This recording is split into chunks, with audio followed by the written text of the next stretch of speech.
The desert does not forgive. In Burkina Faso, each year, thousands of acres of land were swallowed by advancing sands. What once held the promise of crops and sustenance had become barren, silenced under dunes that moved like restless waves. To the world, this was the natural order. Deserts expand, people retreat. Yet in this silence, one man refused to yield. His name was Ibrahim Traoré. When Traoré assumed leadership, he looked not at the palaces of power, but at the wounded soil beneath his people's feet. He saw hunger looming, he saw dignity slipping away, and he understood that if nothing was done today, tomorrow might come too late. What followed was not merely a program, nor just a policy. It was a summons, a call for every citizen, every hand, every heart, to plant life against death itself. Stay with us. This is not only the story of trees, it is the story of sovereignty and survival. Subscribe and walk with us through this turning point history will not forget. But the question remains, can a nation, landlocked and battered by the desert, truly rewrite its destiny? The story begins not in grand halls, but in the vast emptiness where the desert breathes its hot winds across Burkina Faso. Year after year, dunes crept forward, swallowing fields, villages, and dreams. The numbers were merciless. Thousands of acres of farmland turning into wasteland annually. For the farmers, this meant more than lost soil. It meant hunger at their tables, migration of their youth, and despair in their voices. When Ibrahim Traoré rose to power, he did not speak first of budgets or diplomacy. He spoke of land. His first anxiety was not foreign policy, but the advancing sand that threatened to choke his nation. In his words, the soil itself was a wounded body, and to save it was to save the people. So he launched a campaign unlike anything Burkina Faso had seen before. It was not government versus desert. It was an entire nation summoned to fight. Each citizen was called upon to plant. Not some, not a few, every man, woman, and child. Planting was no longer an optional act of charity. It became a civic duty, a national oath. The symbolism was powerful. Weddings, once private celebrations, became occasions of public planting. Couples marked their unions by planting saplings, a living memory that would grow with their marriage. Schools integrated planting days into their calendar. Villages competed in honor, not wealth, but in trees. The sight was extraordinary. Caravans of people carrying seedlings, walking toward the dunes not to escape them, but to confront them. Millions of trees were planted. The desert, for a brief moment, seemed to be held back by human determination. The air was filled not just with dust, but with a sense of hope. It was as though a new revolution had begun. Not a revolution of weapons or ballots, but of roots and green shoots. The metaphor was irresistible. A nation once dismissed as powerless, now rising hand by hand to rewrite its own fate. To international observers, Burkina Faso appeared to be scripting a miracle in the making. Newspapers whispered of the land that would not bow. And yet beneath this triumph, the desert waited. For nature is patient. For a few years, the saplings held their ground. But then came the storms. The winds of the Sahara swept across with merciless force, tearing the young trees from their shallow roots. What the people had planted with sweat and ceremony, the desert erased with indifference. Soil that could not nourish became the graveyard of countless seedlings. Thousands, then millions, withered before they could grow strong. The dream trembled. Farmers watched as their labor vanished. Entire planting seasons were undone within months. For some, hope turned quickly to disillusion. Whispers spread, the desert cannot be defeated. The dream of greening this land is nothing but illusion. Even within the movement, fatigue set in. How many times could a nation plant only to see death return? It seemed that what had begun as a story of triumph was now heading towards tragedy. The desert had not only swallowed the soil, it was swallowing the spirit of the people. And in that silence, as the world prepared to dismiss Burkina Faso's experiment as failure, Ibrahim Traoré made a choice that would shock even his closest allies. If planting life could not defeat the desert, could the secret lie in death itself? The desert had struck its blow. Saplings were uprooted, seedlings suffocated, and the vision of a green frontier seemed destined to vanish. For many, the story should have ended here, with disappointment, with resignation, with the eternal march of sand. But for Ibrahim Traoré, surrender was not an option. He spoke with defiance. The wounds of the soil are deep, so our cure must be greater still. Where others saw failure, he saw an invitation to rethink, to reinvent. And from this resolve came an idea so unorthodox that it sounded almost absurd. If the living trees could not withstand the desert's fury, why not enlist the dead? Burkina Faso produces thousands of tons of agricultural residue each year. Stalks, husks, dried stems that farmers had long discarded as waste. To Traoré, these were not remnants. They were resources. He ordered that the remnants of harvest be gathered, transported, and laid across the desert in precise formation. Imagine the scene. In the searing heat, workers lined up under the sun, sweating as they placed dry stalks in grids upon the sand, square upon square, like the checkered board of a giant chess game stretching into the horizon. Within these enclosures, seeds were sown. The logic was simple, almost childlike, but its consequences were profound. The stalks, once dismissed as dead, now held back the wind, trapped the sand, and in time decayed into natural fertilizer. What had once been lifeless became the womb of life. The first results were met with skepticism. Experts scoffed. Dead plants cannot grow forests. Local critics muttered that it was a folly, another dream destined to collapse. Yet months later, something extraordinary began to appear. The sand, once restless, lay still within the straw grids. The wind, once unstoppable, lost its teeth. And from within these fragile enclosures, green shoots rose. Slowly at first, then in waves. Plants that once perished within seasons now clung to life with stubborn resilience. What was dismissed as waste had become a fortress for the living. The farmers could not believe their eyes.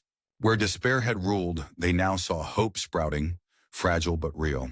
The desert has lost its breath, one villager whispered, as he looked upon the stillness where once only storms raged. And the results became undeniable. Within years, scientific surveys confirmed what farmers already knew. Sand movement was reduced by 99%. The soil, enriched by decayed stalks, regained fertility. Fields once barren began to breathe again. The movement no longer belonged to Traoré alone. It spread like wildfire across the nation. Entire communities rallied, proud of the simple yet genius method. The symbolism was irresistible. Life reborn from death, hope carved out of ruin. International observers began to take notice. Experts who once dismissed the idea as naive traveled to witness it themselves. Journalists marveled at the golden lattice of stalks stretching across the desert, shimmering under the sun like a man-made miracle. They called it Burkina Faso's golden net. But for Traoré, this was not the end. He recognized that if this technique could protect seedlings, why could it not protect the arteries of a nation, its roads and railways? The desert had not only threatened crops, but also infrastructure, burying tracks and highways under waves of sand. If stalks could shield saplings, perhaps they could shield steel. So the experiment was expanded. Along railway lines and highways, the same grid patterns were laid. And once again, the impossible happened.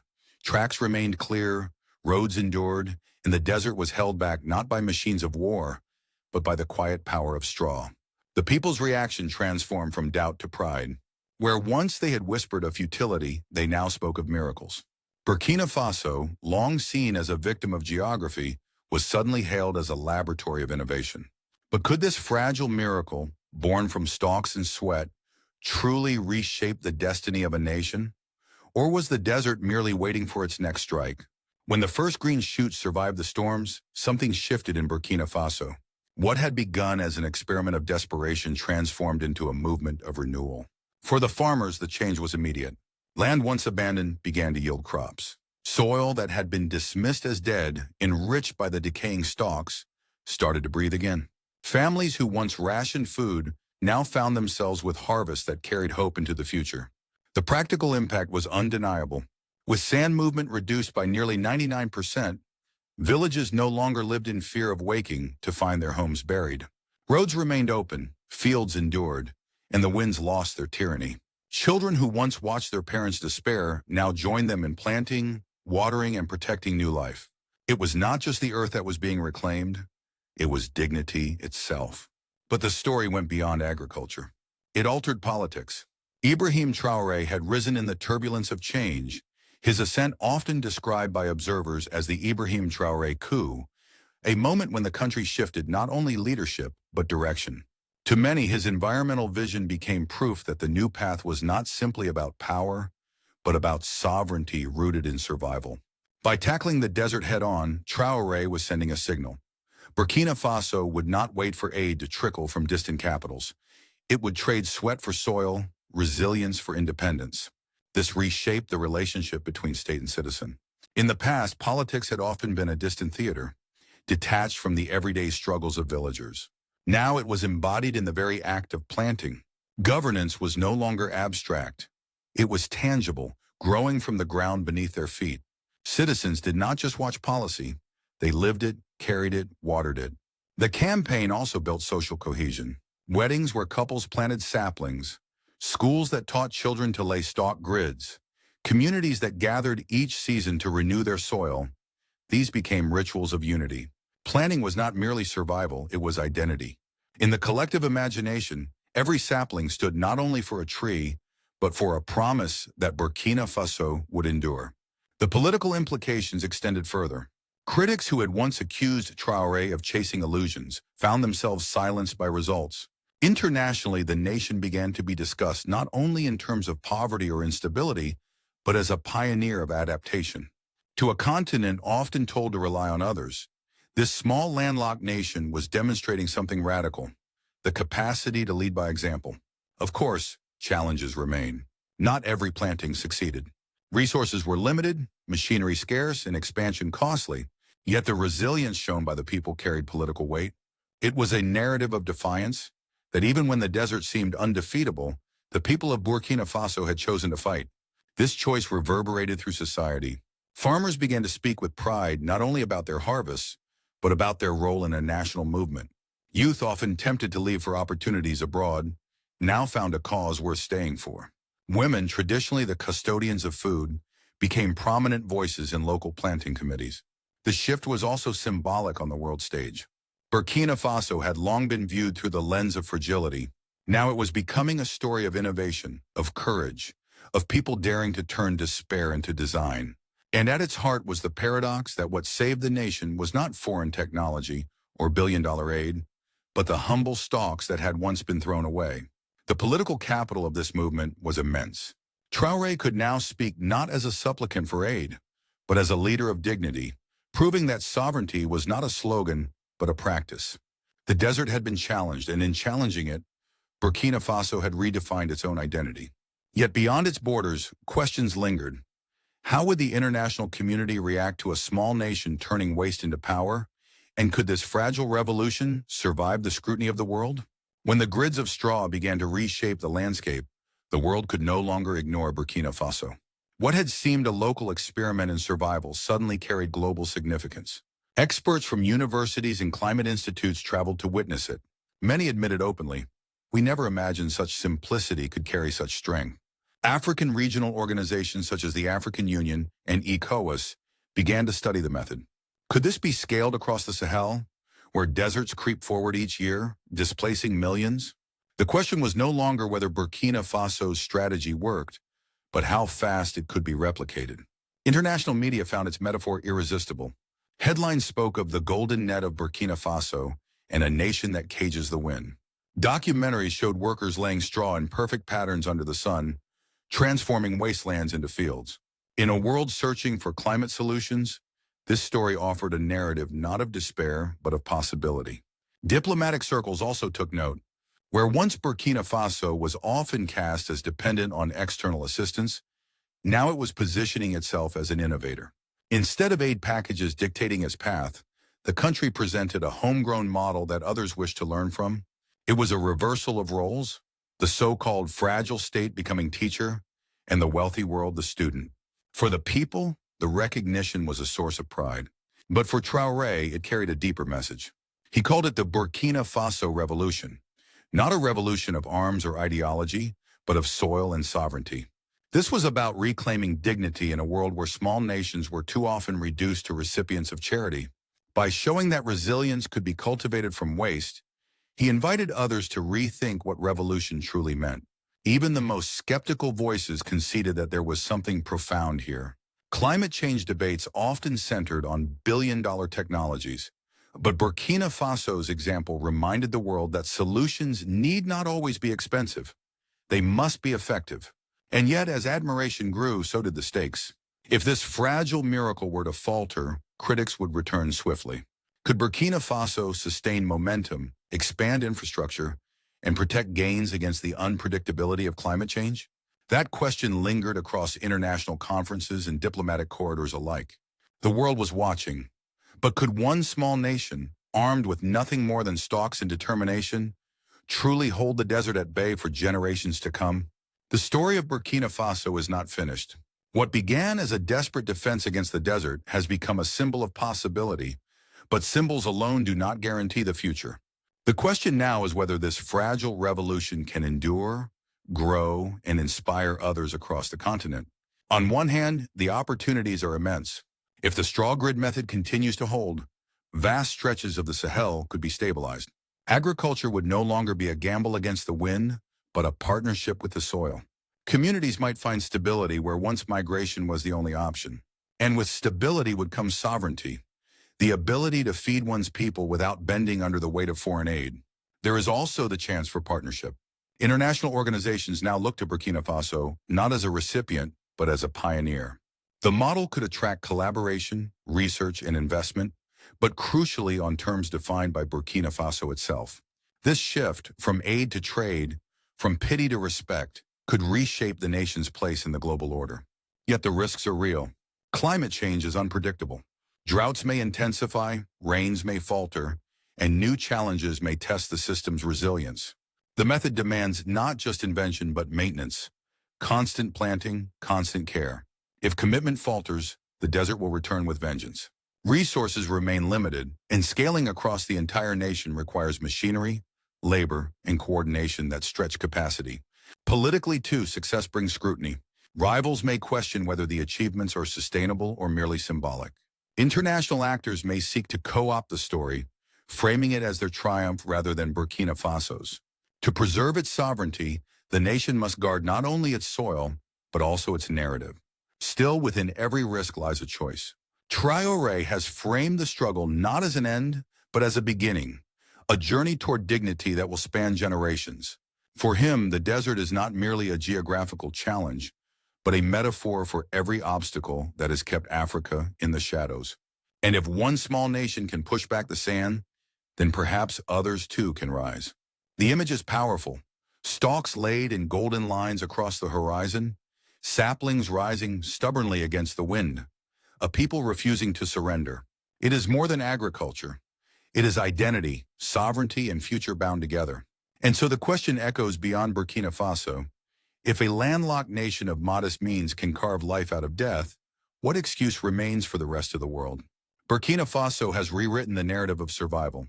From the barren deserts where sand once ruled supreme, life now emerges in green grids and fertile soil. What seemed impossible, taming the desert, sustaining millions of trees, protecting infrastructure, has been achieved through vision, ingenuity, and collective action. Ibrahim Traoré's leadership has not only transformed the land, but redefined the nation's identity. The Ibrahim Traoré coup marked more than a change in power. It was a turning point for the country's sovereignty, demonstrating that leadership grounded in action and foresight can shape destiny. And the Burkina Faso revolution, born of soil, sweat, and determination, shows that even modest means can produce extraordinary results when purpose is unwavering. Communities, once spectators of their fate, became participants in a movement that extended beyond agriculture into the very fabric of society. Roads, railways, and fields now withstand forces that once threatened them. The desert, once a relentless adversary, has been tamed not by machines alone, but by human ingenuity. This story is not just a testament to Burkina Faso. It is a call to the world. Solutions do not always require billions in funding or grandiose technologies. Sometimes they demand courage, creativity, and unity. If one small, landlocked nation can transform death into life, then every nation has lessons to learn about resilience, sovereignty, and dignity. And yet questions remain for the future. Can the nation sustain its momentum, expand the model, and inspire generations to come? Will the principles of stewardship, innovation, and collective responsibility guide Burkina Faso beyond its borders and offer a blueprint for other nations facing climate and resource challenges? Share this story, reflect on what is possible when courage meets vision, and subscribe to witness how nations can rise from despair to redefine their destiny. Let Burkina Faso's journey remind us that even the harshest deserts can bloom when people act with purpose.